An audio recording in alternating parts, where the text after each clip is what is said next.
Hey everyone, Mr. Smith here, and in today's lesson, we're going to talk about the electric force between two point charges.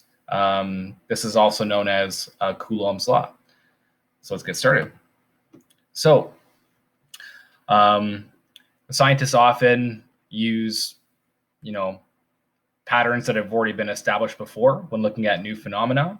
So when scientists were looking at the way that 2-point charges attracted or repelled each other, when they were looking at that force, they predicted that they could use what they know about gravity. That gravity was an inverse square law to see if they could make any progress.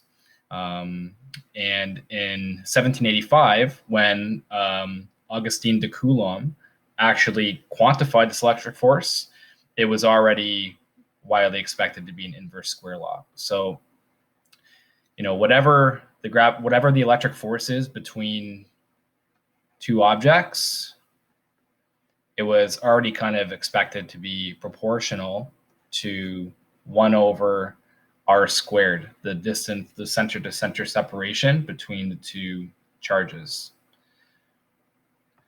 So he also investigated the relationship between the charge and the force. So by increasing the charge, seeing what happens, decreasing the charge, seeing what happens. And he was able to do this quite cleverly by, if you wanted to have the charge on a sphere and see what happens to the force, well, you can take a charged sphere and a neutral sphere, and when you touch them together, you guys learned in your grade 9 course, the charge will get distributed. Now, when you bring that thing that was neutral far away, you're now left with a sphere that has only half the charge. And he was able to keep repeating this to do a quarter, an eighth, a 16th. And by doing that, saw that the electric force, if you have the charge, has the force. Quarter the charge, you quarter the force. So the electric force, where's my cursor here? There it is. So by doing this, he showed the electric force is proportional to the charge on one of the objects, but in the same way, it's proportional to the charge on the other one. So it's proportional to the product Q1 times Q2. And things are looking familiar. If you combine these two results, that means that electric force is proportional to the charge on the first object, the charge on the second object, and the inverse square of the distance between them. And if we make that into an equation, we get this. Electric force is some constant, we use little k, times the product of the charges divided by r squared. Now, so this is Coulomb's law, and it's the way to quantify the electric force between two charged objects, and it should look familiar in structure. It's very similar in structure to Newton's law of gravitation. So that constant k was found to be 9 times 10 to the 9, and to make the units match out, it's Newton meters squared per Coulomb squared. So you guys will recall that from your grade 9 course and your grade 11 course too, the units of charge are the Coulomb. And you use Q for charge. So I want to stress something now. I don't have this point in the notes on the next slide, but here Q1 and Q2 give magnitudes. So just like gravitational force, this equation here tells you the size of the force, the magnitude. It does not tell you the direction. And if you're curious, I think I actually do have this as a note on the next slide. The way that K was determined experimentally was actually in a very similar way that G was determined. Big G, Newton's gravitational constant, it was by using a similar torsion apparatus like the Cavendish experiment. So a couple notes for you guys to take down.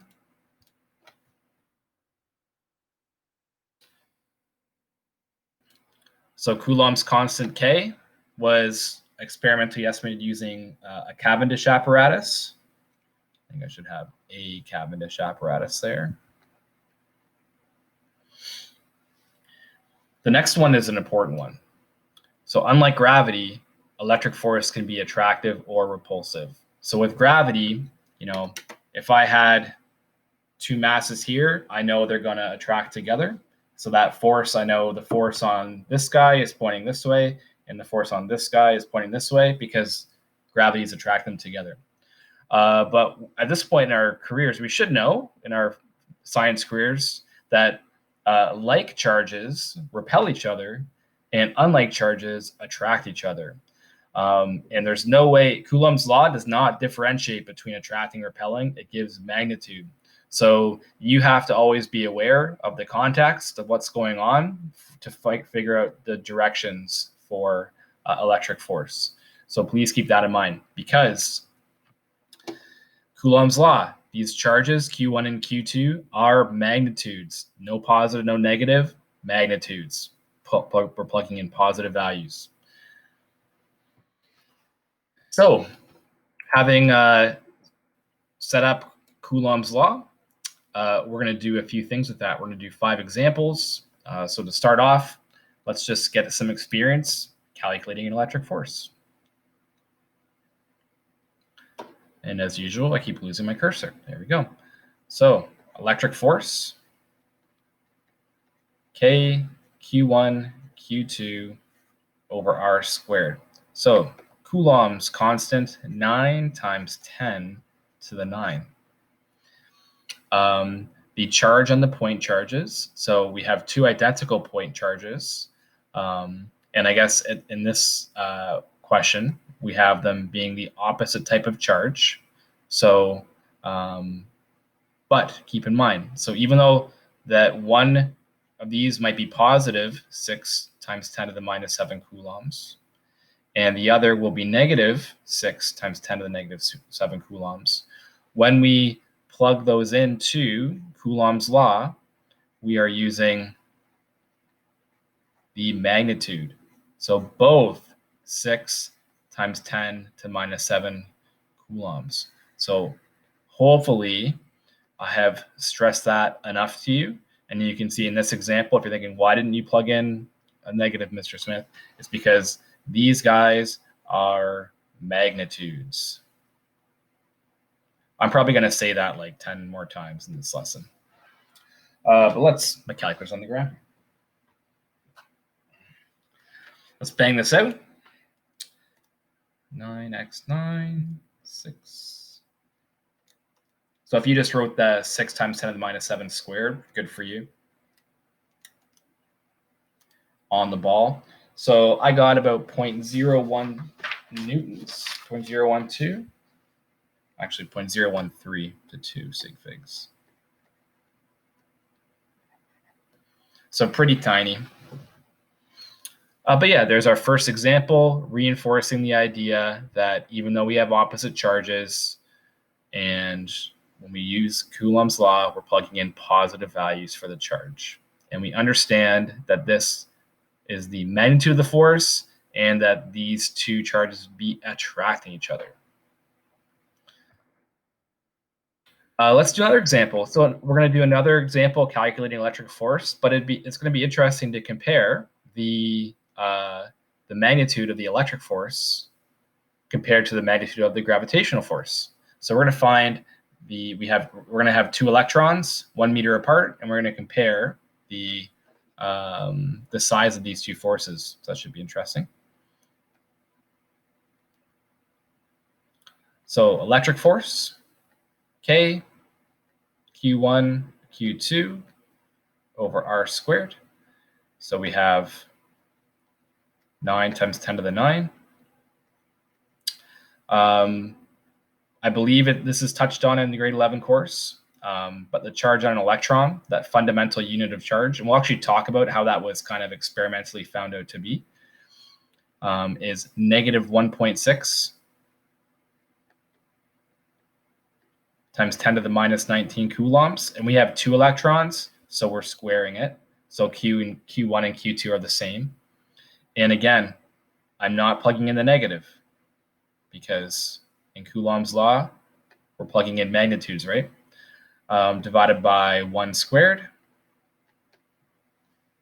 So it'll be interesting to see which force kind of wins out over these distances with very small small objects. Divided by, I did divided by 1. I should probably know better. So I got 2.3 times 10 to the negative 28 newtons. So obviously very small, but is the gravitational force even smaller? So G m1 m2 over r squared. So I mean, if you're predicting that it's going to be much smaller, you're on the ball, because look at the order of magnitude that Newton's gravitational constant is smaller than Coulomb's constant. 10 to the 9, 10 to the minus 11. Those are 20 orders of magnitude apart. It's like 1 with 20 zeros. So much, much, much smaller. And if you thought the charge on an electron is small magnitude-wise, its mass in kilograms is even smaller. So we have two electrons, 9.11 times 10 to the minus 31.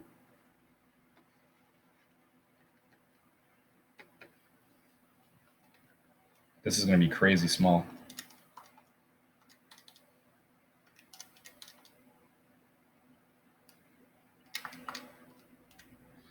I have to double check that. That's so small. Nope, it's right. About 5.5 times 10 to the negative 71 newtons. So that's 43 orders of magnitude smaller than the electric force. So when we're doing problems looking at the like two charged objects kind of attracting or repelling each other, hopefully you're convinced now that we can neglect the gravitational force between two just like kind of like very small or even everyday objects. The gravitational force is incredibly small because gravitational constant is very small.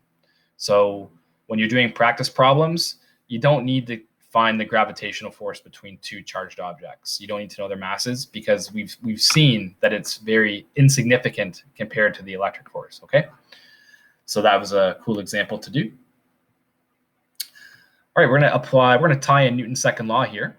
So we have a small sphere of mass 7.5 grams with a certain charge, and it's hanging on a string that's attached vertically.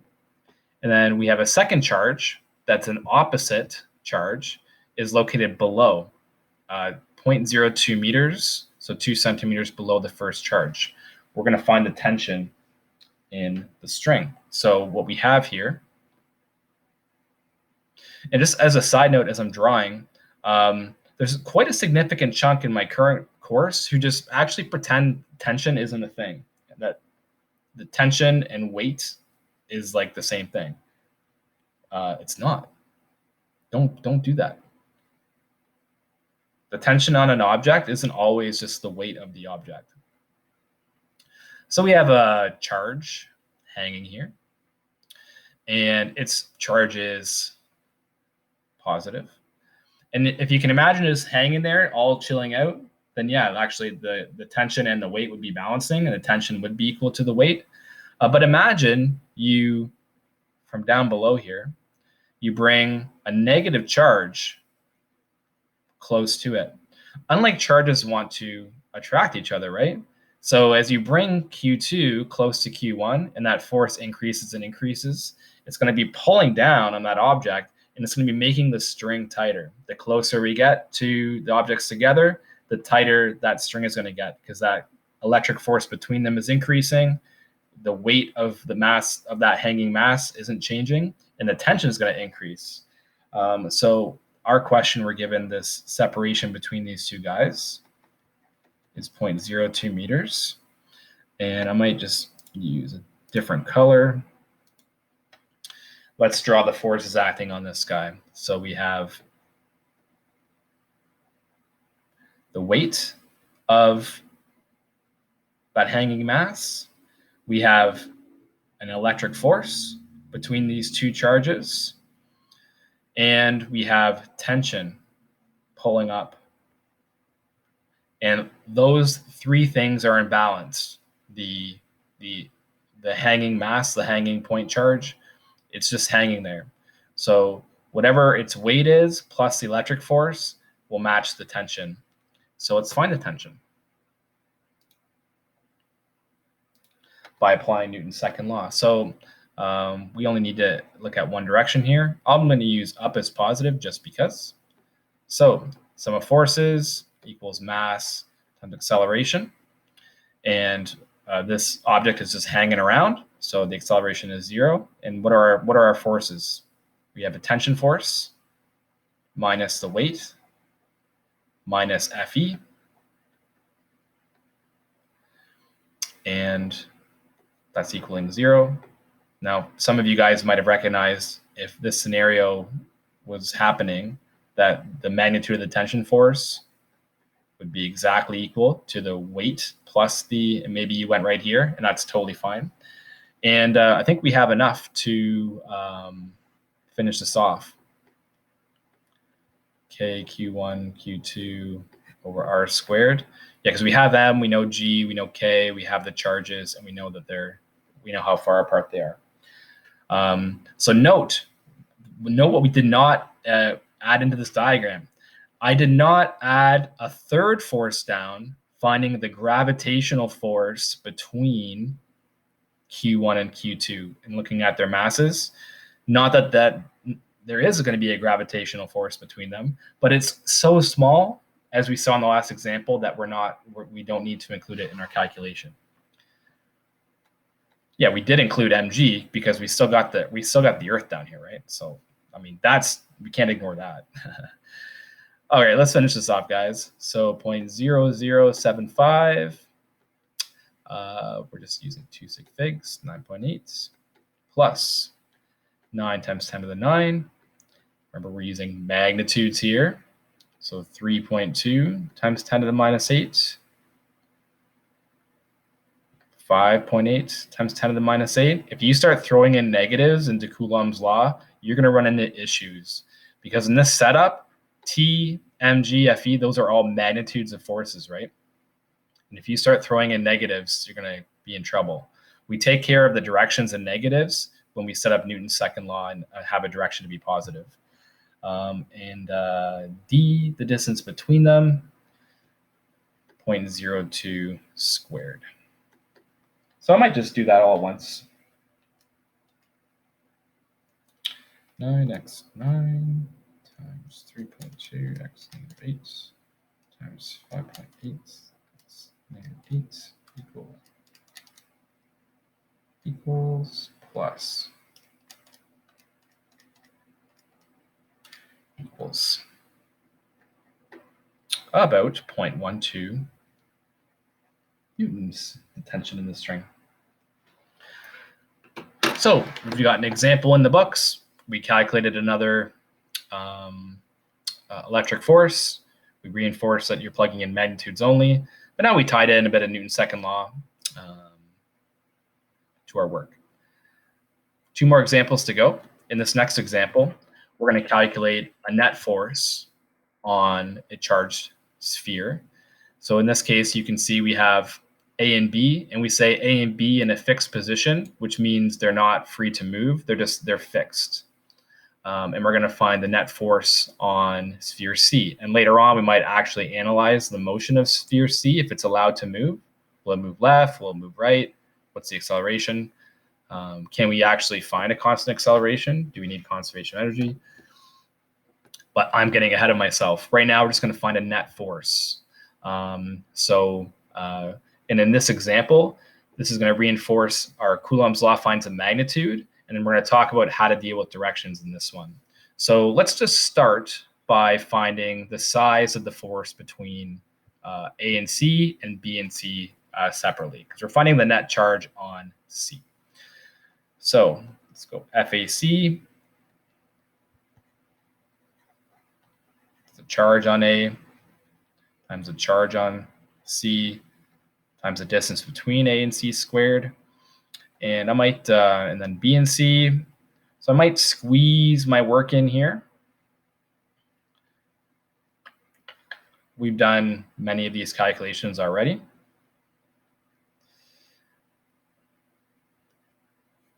So 9 times 10 to the 9. So don't mind squeezing it in. Okay, charge A, 4 times 10 to the minus 6. Charge C, 6.4 times 10 to the minus 6. Again, we are doing magnitudes. And the distance between them looks like 30 centimeters, so 0.3 meters squared. We got to be working with, remember, Coulomb's constant, 9 times 10 to the 9, is in terms of meters, and coulombs, and newtons, we need to be working with meters, coulombs, etc. 9 times 10 to the 9 times 4 to the minus 6 times 6.4 to the power of minus 6 divided by 0.3 squared. All right, so I got 2.56 newtons for that force. For BC, let's do that one. 9 times 10 to the 9. Charge B, so magnitude of charge B, 2.5 times 10 to the minus 7. No negatives plugging in here. Times 6.4 times 10 to the minus 6. Distance between those guys, 10 centimeters, so 0.1 meters.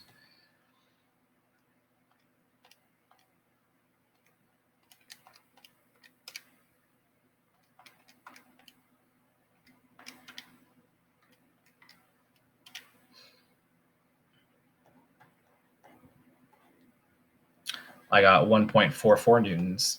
So now that we found the magnitude of each of those forces, let's talk about a direction. So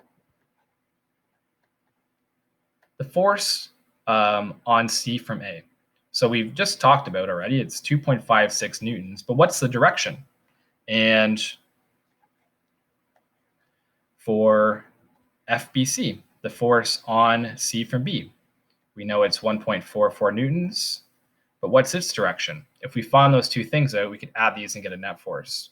So just take a moment, pause the video if you want, look at the signs of the charges, and unpause when you're ready. But I'm going to move forward now. So A is positive, C is positive. Those two charges want to repel each other. So force C is going to experience a force, electric force, to the right due to charge A, because they want to repel each other. And charge B is negative. The charge on C is positive. Those two want to attract each other. So B is pulling charge C to the left.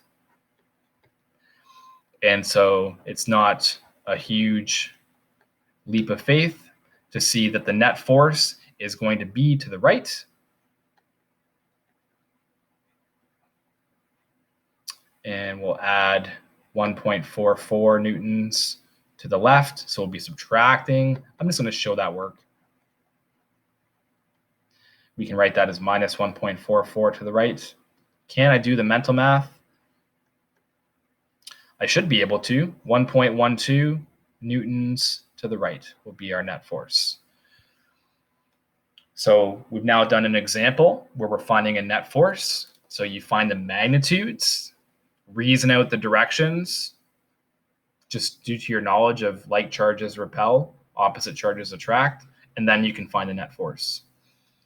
All right, guys, we're doing great. I'm going to do one more example with you. I'm going to do a 2D example with you, finding a net force in 2D. So it should be fun. Take a sip of coffee first.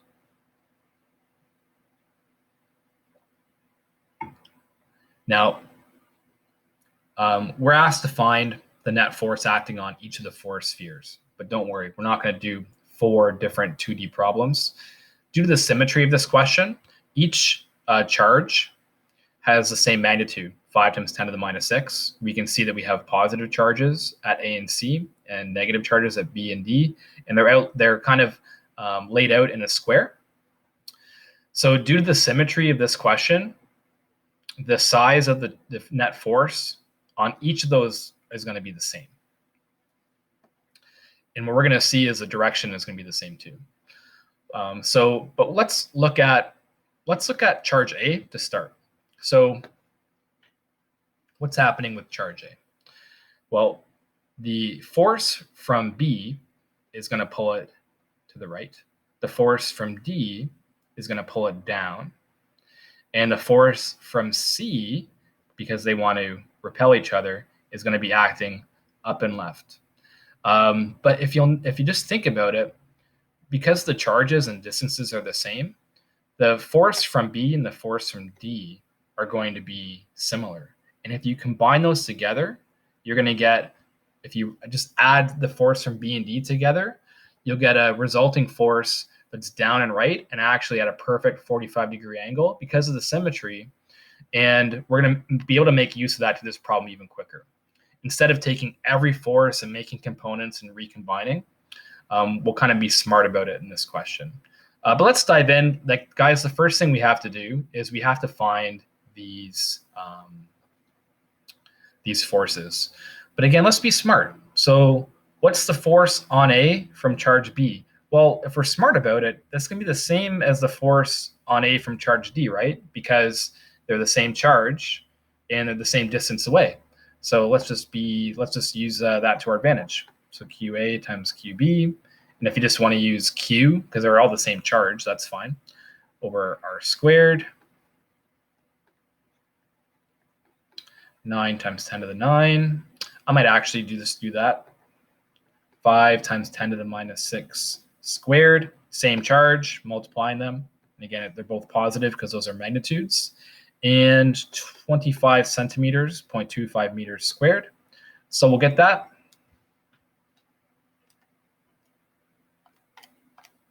Times 5x minus 6 squared equals divided by 0.25 squared equals. Don't forget to square in the bottom. Just as an aside, I was actually very surprised looking at our work from Unit 2 with Newton's law of gravitation, how many times people forgot that Newton's law of gravitation was an inverse square law and just forgot to square on the bottom. So 3.6 newtons. So that's both of those guys from A, B, and D. So 2 birds with 1 stone. Let's find the force on A and C. So we have K, QA, QC, and the distance is going to be different though. So we'll just have to just really quickly do Pythagorean theorem, right? So that's 25 centimeters. That's 25 centimeters. 25 squared plus 25 squared, and then square root that. This guy is about 35 centimeters. I just used Pythagorean theorem for that.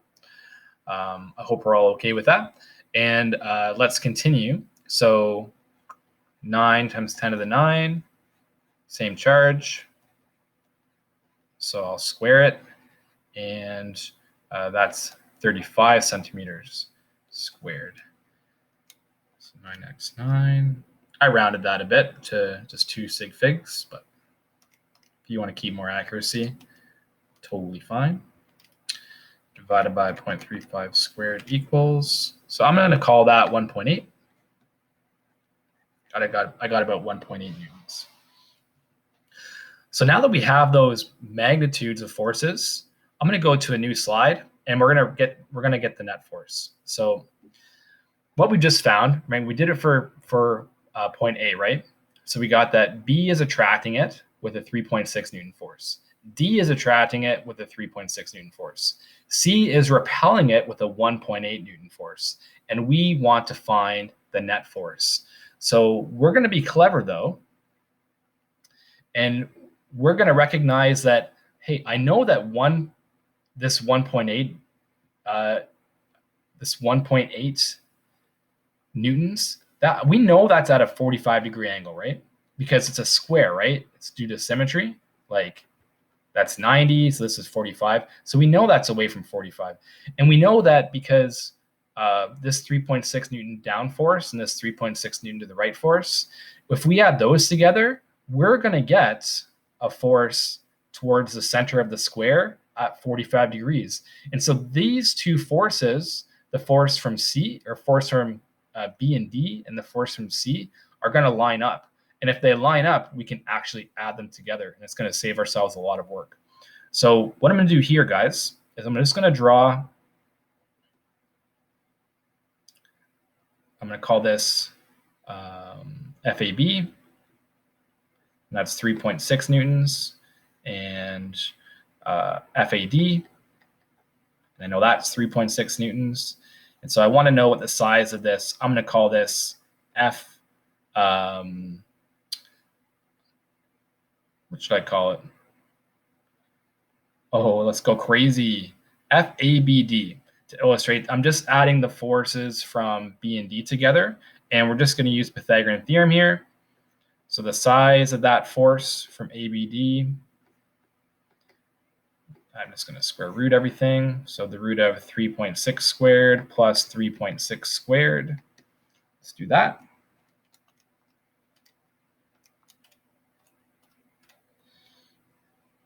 So I got about 5.1 newtons.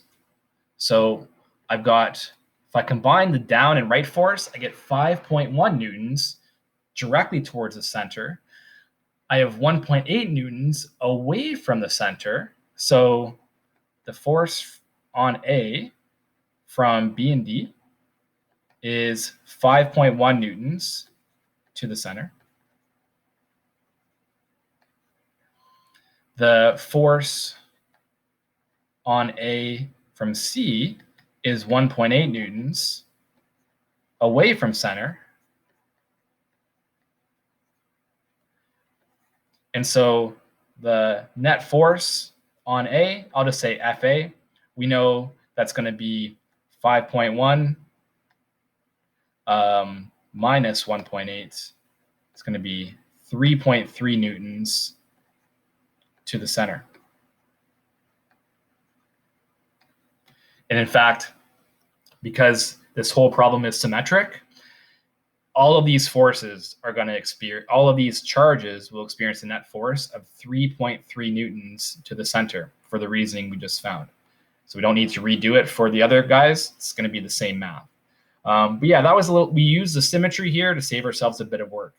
Of course, components always work. You could have broken this 1.8 Newton force down into components, added the X direction, added the Y direction, recombine them, and you would still get 3.3 to the center. But I think using symmetry is a smart idea. I would recommend finding it when you can.